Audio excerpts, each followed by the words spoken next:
Benito Mussolini, a World War I veteran and publisher of several socialist newspapers, broke away from the Italian Socialist Party and founded the Fasci di Combattimento, a nationalist organization named after the Italian peasant revolts of the 19th century.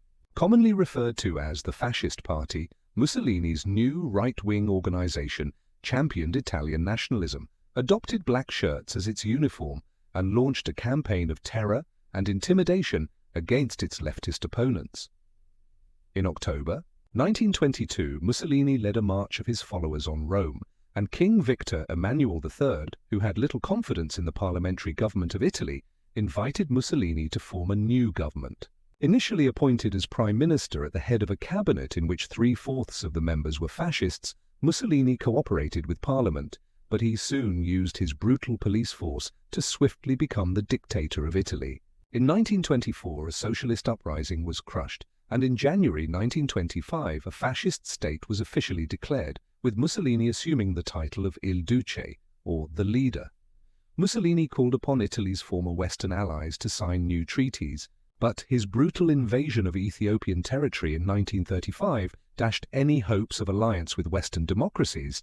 In 1936, Mussolini joined forces with Adolf Hitler, the Nazi Führer, in supporting Francisco Franco's nationalist forces in the Spanish Civil War, leading to a diplomatic cooperation agreement between Italy and Nazi Germany in 1937, although Hitler's fascist revolution was modeled after Mussolini's rise in the Italian Fascist Party. Mussolini and his regime proved to be the weakest power in the Axis alliance during World War II.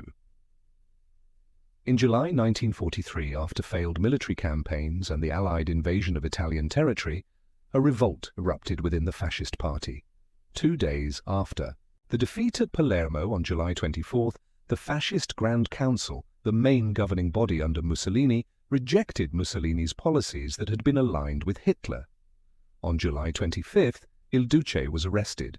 Marshal Pietro Badoglio assumed leadership of the Italian government, and by September, Italy had unconditionally surrendered to the Allies. 8 days later, German commandos rescued Mussolini from prison in the Abruzzi Mountains, and he became the puppet leader of northern Italy under German control. With the fall of Nazi Germany in April 1945, Mussolini was captured by Italian troops, and on April 29th, he and his mistress Clara Petacci were executed by firing squad after a swift military tribunal. Their bodies were then taken to Milan and hung upside down in a public square for display.